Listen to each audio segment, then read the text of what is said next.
Hello, everyone. How are you? Welcome to our latest wonderful discussion video on WhoCulture. Ellie, it's very weird to see you over camera again. I know. It's almost a bit sad. It is a little Although bit. I don't know whether this is going to go out before the other footage that we have acquired does. So to everyone watching, they may be like, you've never not been on camera together. What? It's like, yeah, potentially, spoiler alert. But yeah, so I don't want to go into it too much because we have other things to talk about. But yes, we got together last week. It was wonderful. We got a whole bunch of stuff. Got to hang out with Danny, got to hang out with James, got to hang out with Si. It was a good time. Yeah. A little bit of chaos. A little bit of chaos. It's almost maybe a good thing that we don't always work in the same building. I do wonder how much work we would get done. Not very much, I would say. So we are going to talk about how to put together basically what the perfect spin-off would be. There's nothing confirmed. There's we're not breaking news about spin-offs that have been confirmed. And for the 5% of you that have now continued watching this video after I've just said that, hi, thanks for sticking around. We've discussed things like potential unit spin-offs before. We've discussed things like companion spin-offs, Torchwood. We're not going to talk about those ideas today because we have covered what they may look like, who might be in them. We actually have something else we're going to discuss today. Mm-hmm. We do. Before we go into it, though, let's give credit where credit's due. This is an idea that the wonderful Danny has created in his mind. So if this becomes a thing, he needs to have some sort of credit, I think. Absolutely. So Danny is currently hard at work working on the budget to put this together. But I think this is incredible. Particularly, it's the year for it. And unsurprisingly, it would be a multi-doctor story, why not? But the breakdown he's gone with, I really like. So he's kind of gone with an anthology type series that follows a different doctor per episode and culminates in a finale where all of those incarnations come together. Almost like the build up to Avengers Endgame. All those individual films with all the different characters and then they all come together. Or like the first Avengers film. What's that one called? Assemble. Or is it just called Avengers? Well, it depends where you are in the world. Okay, that one. Yeah. If you're in these territories, it's Avengers Assemble, and if you're in the States, it's just the Avengers, and it's because of the 60s Avengers series, which I just think is brilliant. It's like, people might get confused. Really? Will they? I mean, okay, yeah. Sorry. So very, very quickly. So Danny, who is just an idea genius, has proposed something like a 6-episode miniseries. So episode 1 would feature David Bradley as the first Doctor. Yeah, and then, for example, you could have Tom Baker as the curator in episode 2. Paul McGann as the 8th Doctor, episode 3. Yeah, David Tennant as either 10 or 14, depending on when this happens. And then Matt Smith as the 11th. But really where we're going here is that it could be any incarnation of the Doctor. Exactly. All we've done here is tell you who plays what incarnation of the Doctor. Basically, yeah. It's like, here's the cast list. And so obviously, they're sort of, I say the obvious names. Maybe it would be great to see Tom Baker kind of have, I don't want to call it a last hurrah because that sounds a bit grim, but to feature in a multi-doctor story, obviously because he's the oldest living actor, anyway, yeah, he's the oldest living actor. So he's the oldest living actor. He's the oldest living actor in the world. Yeah. And now that's, so to make the point as well, so it would be the focus of episode 1, for example, David Bradley is the first Doctor, but that doesn't mean he would be the only one in it. For example, I think that would be a fantastic episode to have Joe Martin return. And also, if we remember where we first met David Bradley in as William Hartnell / the Doctor. It's confusing. Adventure in Space and Time, which featured Reese Shearsmith, who played Patrick Troughton. So that would be another way to kind of bring the second Doctor in as well. Yeah, I think obviously with an idea like this, it works with the kind of more recent Doctors, in as much as they can still maybe get away with playing their incarnations of the Doctor, maybe all the way back to probably Paul McGann. But then if you look at the actors who played the Doctor prior to that, you need some sort of kind of explanation, which we've seen in The Power of the Doctor. There was an explanation so that those actors, as they are now, can still play that version. But something that did just cross my mind is the idea of multiple formats.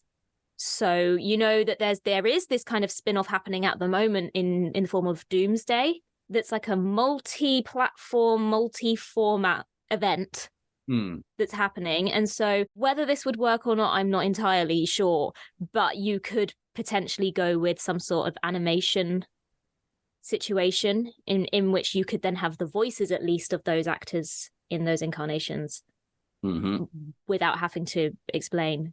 Similarly to what they do for Big Finish, the audio dramas are a really good way to still keep those incarnations alive without having to explain away how humans age. Well, yes, and then, but these are Time Lords; they can't possibly age. Actually, I have to just address one thing. It's one of the funniest things you ever see when someone returns to a role, and let's take The Power of the Doctor, for example. As you say, they explain it away nice and handy. Oh, it's to do with the interface, blah blah blah blah. Right? Hilarious. And then people are just like, oh, why are they looking older? Time Lords age so slowly. Because Time Lords are makey-uppy. They are not real. But they're not, they're actors, and time has passed. Would you not just be happy to see them back in the role? So sorry, that's my tiny little pet peeve. But I honestly find it funny. Heaven forbid fans having issues with something that is first and foremost made up. Yeah, exactly. We were having this discussion about Star Trek the other day.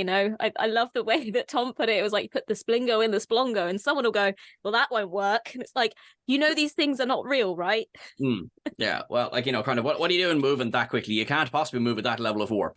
Nothing can. But yeah, no, but also, I do like when the things like that are said in good fun. That's a different thing altogether.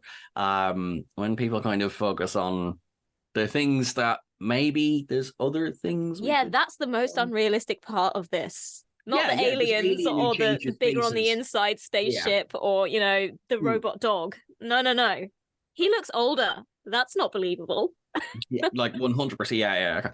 But so the funny thing is, right? So this idea, we'll do a multi-Doctor anthology series.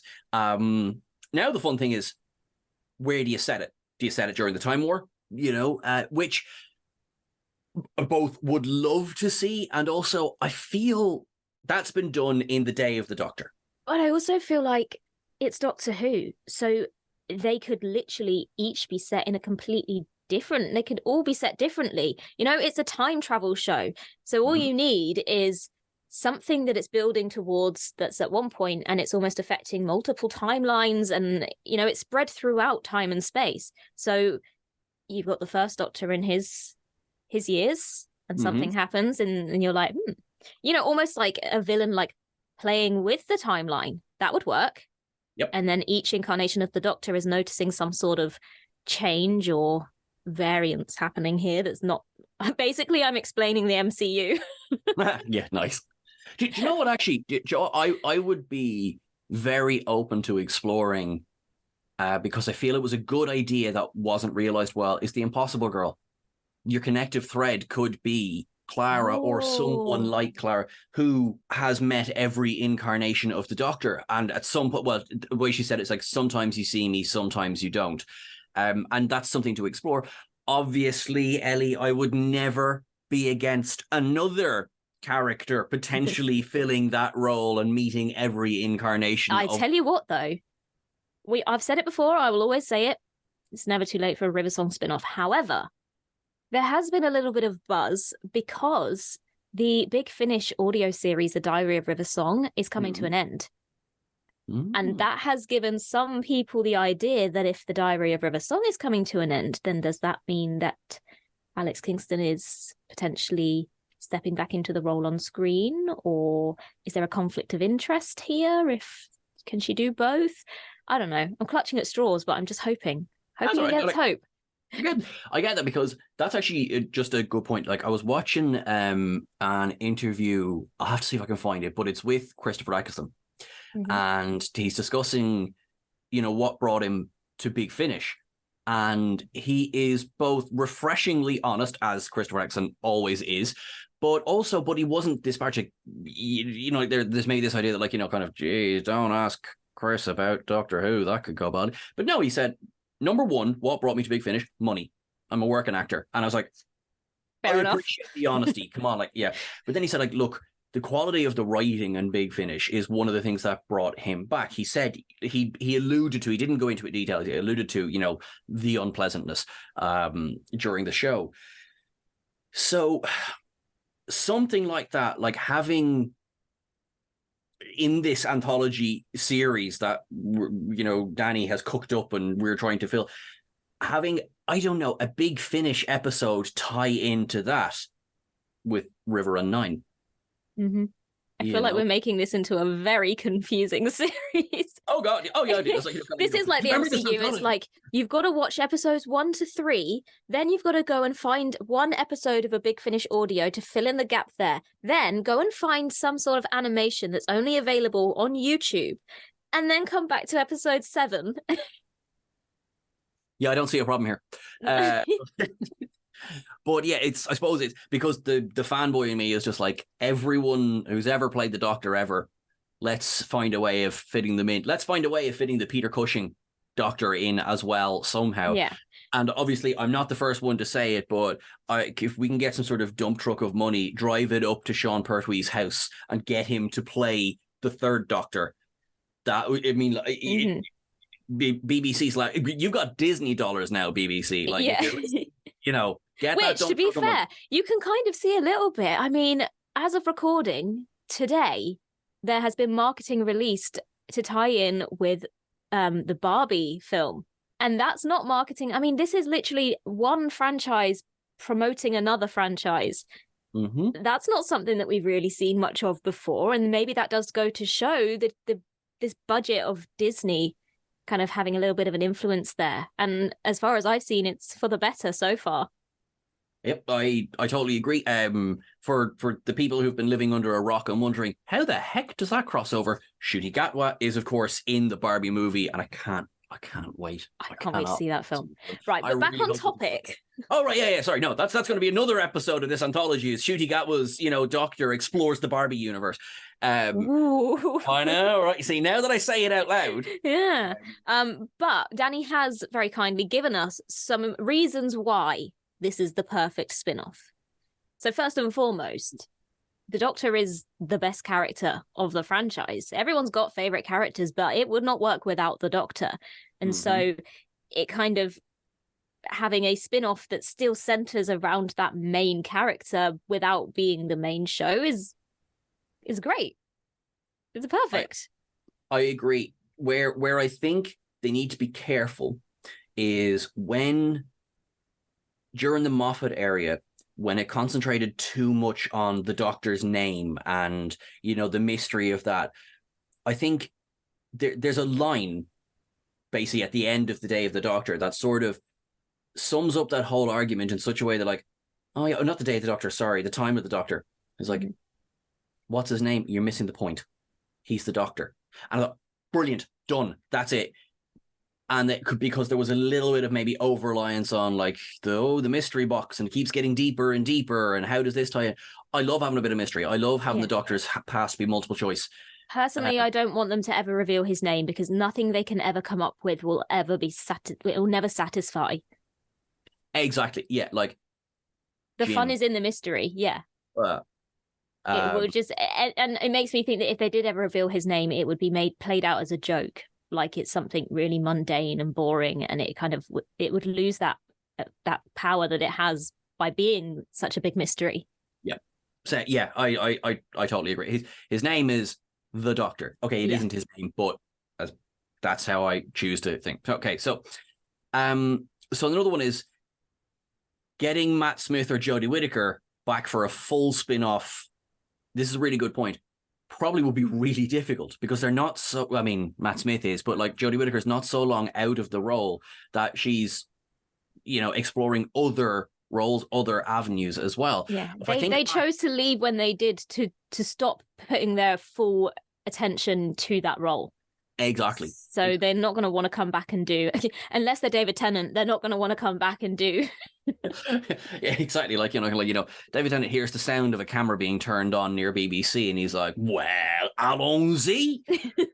And we're delighted he does. Of course, Matt Smith is filming House of the Dragon. So they would have to work around that. So like there is a benefit to doing an anthology where they'd only be needed for maybe one or two stories. But there's also the fact as well, to your point, that if we're lucky enough to be old enough to remember the 5 Doctors, Tom Baker elected not to come back for that because it was just too soon. Like he had only just really left the role of the Doctor. And, there wouldn't have been nostalgia to it. And I get that. I respect it. Like I have openly spoken about how just come back and do the role. Yeah, Eccleston. But there is definitely a logic to that as well. Mm-hmm. I'm just gonna read what this says because my eyes are not so great, and I couldn't read what the next point was. Oh yeah, budgeting. That's a good point. Budgeting and scheduling. Final episode where they come together would be one of the biggest events in the show's history. That is true. Okay. If not this amazing idea where everyone who can come back does come back, and even including recasting, things like that, would have to be the biggest event in Doctor Who history. This would be Doctor Who's endgame. Yeah, like what I'm trying to remember. The little cinema stingers that were released before the day of the Doctor. Mm-hmm. And I think it's the 11th Doctor makes the joke about, I can't wait to be back for the 100th. All 47 Doctors are like, which I just think is hilarious because if it runs long enough, it'll get to that at some point, If it will. No, when it gets there. When it gets there. When it gets there. And the other point that Danny's made is that sometimes spin-offs can seem kind of a little bit less than the main event. And you're following a side character now in the main role, or a companion, and the focus is taken away from the Doctor. And sometimes people say then, well, it's not Doctor Who, so meh. But if you have the Doctor in it, but it's just focusing on all of them rather than just one of them, I mean, that's like the perfect spin-off. Yeah. It still focuses on those characters that you love without drawing away from those, but it spreads it out. Yep, I completely agree. And also in this big AAA episode where absolutely everyone has to come back, if they don't have a scene with David Bradley's first Doctor and Carol Ann Ford as Susan Foreman, it's right there. It's right there. Just anyway, she's no big finish and everything. Just have to. One day, Susan, I will come back. Don't make the man a liar. Yeah, that is true. Rule 1 of traveling with the Doctor is what? The Doctor lies. Yeah. Because he lied. It was a big fat lie. Yeah. He's dumped you. He's never coming back. That is true. What is it? Elizabeth says, yes, he does tend to trade in for the younger model. Oh, Atty, accurate. Right. So what has been the point of this? Wouldn't it be nice? Wouldn't it be nice? Sorry. Copyright strike. No. Yes, it would be lovely. I think possibly it's a way of, it's very much wish fulfillment, but it's a way of having a look at any loose ends that are still there. I mean, of which, of course, there are hundreds. It's, it's a 60-year-old franchise. Like if you look at the power of the Doctor and the Doctor and Ace's reunion, no, it didn't answer every question. No, it didn't, fix everything. But it was just like, they have history, something went wrong, they've made up. Mm-hmm. And that, I say this as someone, I was quite young when Sylvester McCoy was the Doctor. I believe I was 1 when the show went off the air. So clearly he's my Doctor. So like that moment of just like, okay, it doesn't need to be a 45-minute explanation of that was, I think, 2 minutes, and you got that there is this long relationship there. There is catharsis. Same again, five and Tegan. And I think probably everyone watching this video will know the name Adric, but I was watching that with my dad, and then she goes, I'm seeing all these Cybermen, Doctor, what am I thinking? And he goes, Adric. Nothing else is said. But it doesn't need to be. It doesn't, and it just lands. And then, right, so, Braveheart. Yeah. I do think the one thing that obviously would have to be careful with, but I don't think it would be necessarily an issue, is by adding stories into a timeline that already exists, you don't want to mess around too much with continuity and canon and all those things that fans love to analyze and pick apart. But I don't think it would be too difficult. I mean, we know that there are many adventures that happen that we don't see on screen. So as long as you're careful not to muddy the waters too much, then I don't see any problems there. I agree. And also, you can, the fun of it, as you say as well, they're time travelers. You can have an incarnation from so far in the future, go back and, like, if you had Shooty goes and interacts with Susan, that doesn't undo anything that's happened between Doctors 1 and 14. No. And bigger twists have been made. Bigger twists and big plot holes and all sorts have happened. So, for example, the whole numbering sister of the Doctor. I was just gonna say, we're just not gonna, like, kind of, there's 10, but 10 regenerated into 10, but actually he wasn't 10 to begin with, he was 11 because the War Doctor was actually number 9. But then the Timeless Child happened, so actually who knows who's what. Do you know what, actually, and I'm conscious of time, so I'm going to make this my last point, is that love it or hate it, and there's a percentage on one side there. The Timeless Child now, it's there. It's written. I think, it was introduced way too late in the season's run, and then Flux didn't really have a chance to pick up on it. Like, so right now, it's just this massive curveball of a story.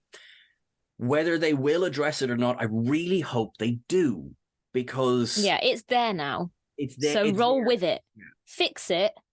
But don't fix it by erasing it. Fix it by exploring it further and giving it the rounding that it needs. It might take a bit of writing bravery to try and make sense of it.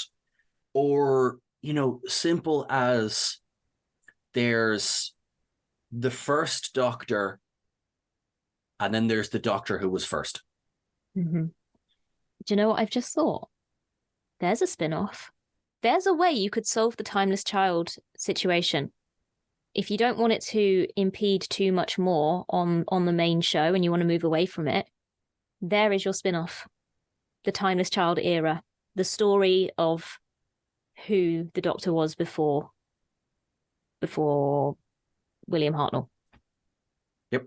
There's a spin-off for you. And then you can choose whether you want to incorporate that into your own personal canon of the show or not. But it doesn't start to impede on what comes after. Yep, it is. I respect that it's a challenge. I don't have the anti-Chibbers sentiment. I think he took a swing and there just wasn't the time to do anything with it. So okay, right. In summary, we like Doctor Who. Give us a spin-off. Give us this massive anthology spin-off. Danny's going to pay for it. But if you don't give us some announcements soon, then Danny's going to come up with at least 4 more ideas. So That is true. The longer you wait, the more expensive Danny's going to make it. Right, everyone, you're awesome. You're lovely. Keep things wibbly wobbly, and we will talk to you soon. Bye.